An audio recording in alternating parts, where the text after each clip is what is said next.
நீங்கள் பார்த்து கொண்டிருப்பது நியூஸ் 21 செய்திகள். தமிழ்நாடு செய்திகளை உடனுக்குடன் தெரிந்து கொள்ள நியூஸ் 21 செய்திகளை பாருங்கள்.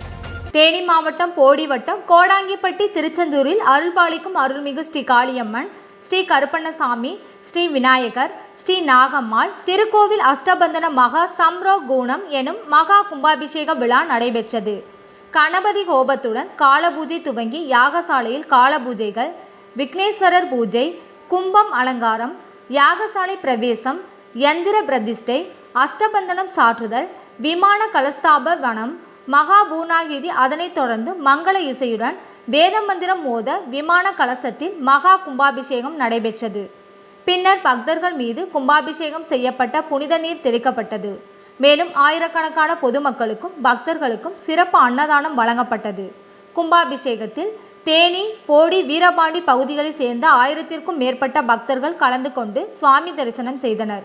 விழா ஏற்பாடுகளை தேவர் சமுதாயத்தினர் சார்பில் தலைவர் பன்னீர், செயலாளர் சேர்வை பொருளாளர் மணிகண்டன், எம். உதயகுமார், வேங்கையன் உட்பட தேவர் சமுதாய திருப்பணிக்குழு, இளைஞர் அணியினர், விழா கமிட்டியினர் ஏற்பாடு செய்திருந்தனர்.